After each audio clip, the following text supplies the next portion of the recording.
Hello everybody, I'm JackieKCooper and my entertainment rundown for today is again a double feature.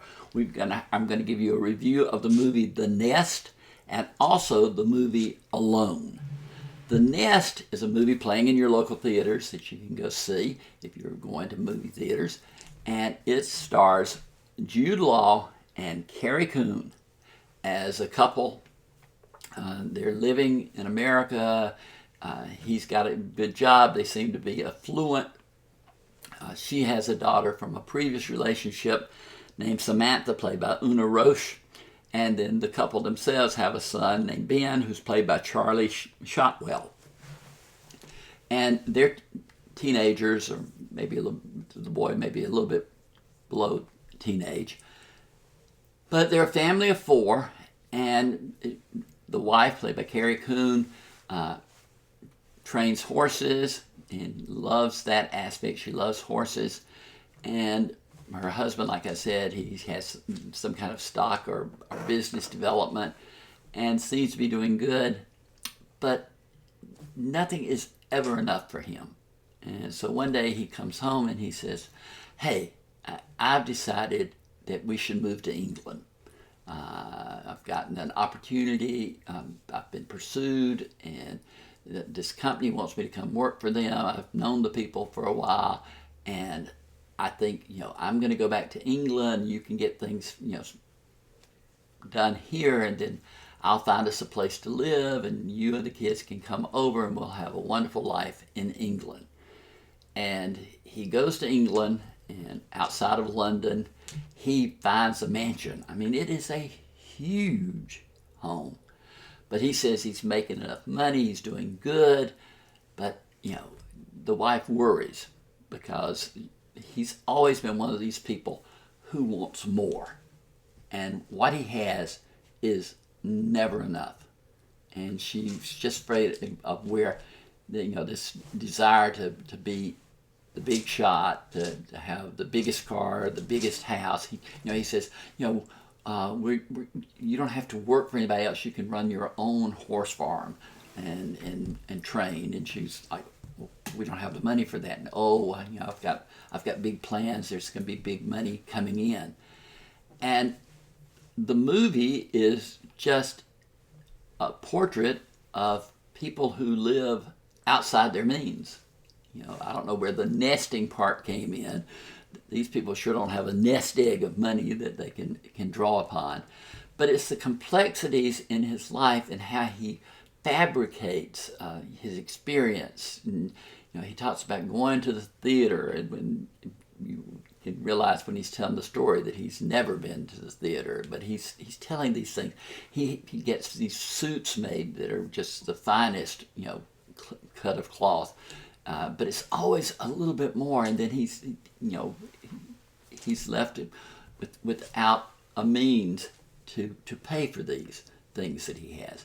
Carrie Coon is an actress that I've seen. I saw her in Fargo, one of the episodes of Fargo, one of the series, seasons of that series, and she's a great actress. She's really one of the rising stars on the horizon, done mostly television work. But in this movie, she plays a very glamorous woman, who's very stylish and just glamorous in every way. And it was hard to adapt my mind to this is Carrie Coon playing this character, because she usually plays more basic characters, more raw characters who face the elements in hard working towns or whatever. But I kept waiting for this movie to move into the next stage. I looked at the timer on the film, and I thought, I'm almost an hour into this movie and I still have no idea where it's going or what it's going to be.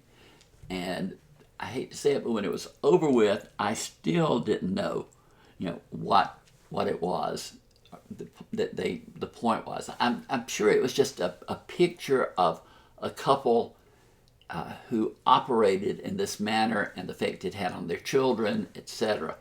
But it wasn't clear, or maybe I just didn't absorb it like I should have. The film is rated R because it has profanity, violence, and nudity, the violence is mild. It just never came together the way it should have. It's entertaining. Jude Law is a charismatic actor. Carrie Coon is very good. Both of the young actors who play the children are good. So I give credit there. And the story that it gives as a character story is good. But there needed something to boost it up. It just average entertainment. So I gave it 5 out of 10. Nothing better, nothing less, just 5 out of 10. Then I moved to the next film, which is called Alone, and this was a little bit like the movie Unhinged, the Russell Crowe movie that came out a few weeks ago, because this is a story of a woman played by Julie Wilcox. I'm not familiar with her. I don't remember having ever seen her in anything, but she plays a woman who's going through a bad time in her life. She decides to move from her home where she lives to another place to take up living. She puts everything into a U-Haul, and she starts out on this journey of a few days to get to her new location. And she has telephone conversations with her father and her mother that indicates that she's had some real traumatic things occur in her life. But while she's driving with this U-Haul, she's going through the mountains, and she's on a road, and the car in front of her just slows down, and she's wanting to get past this person, this man. She wants to get past him, and so she finally finds a passing area where there's no traffic coming. And this isn't interstate. This is just a 2-lane road.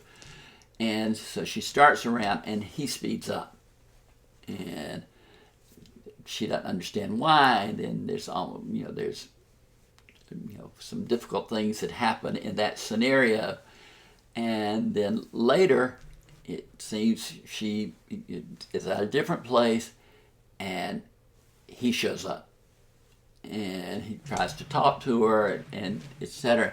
And you get the idea that either he's completely innocent and they just happen to hit up at the same places at the same time, or he's a stalker. And if he's a stalker, then what is his game plan, and what is he, why is he after her, and what does he, what are his intentions?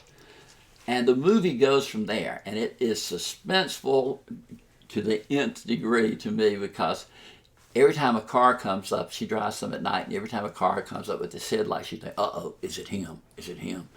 And it's this cat and mouse type game that goes on all the way through the film, and it's really good at keeping you, off balance.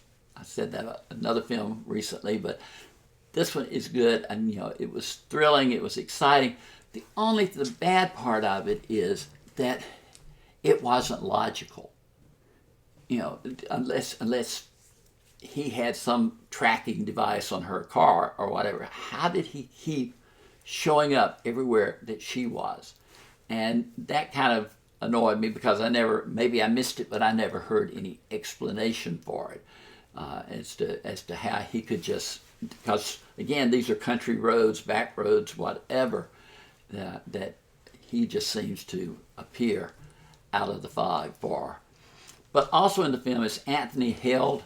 I've seen him in different shows, over a period on television. Once you see his face, you'll recognize him. The two actors, the main ones, Jules Wilcox, and Mark Menchaca. Mark Menchaca. He plays the driver of the vehicle that kind of pursues her. I wasn't familiar with either of them, but Anthony Held I did know. But if you like, suspense movies that don't have to be completely logical, then you'll probably enjoy this even more than I did. But I like a little logic. I want to know how he could just keep almost knowing where she was through some mind game that he was playing. But the film is not rated, but I would give it an R, because there's profanity and there is violence all the way through the film, and it is enough to warrant an R rating. I scored it 6 out of 10. I thought it was above average. It wasn't great. That logical thing kept slapping me in the face, but it was above average. Jewel Wilcox, is the girl, really grew on me. And so, her danger and her sense of danger was really strong, and she projects that. So reach down there, hit the subscribe button. We want you around for all these movies that we tell you about. But for today, this has been Jackie K. Cooper's Entertainment Rundown with reviews of The Nest and Alone.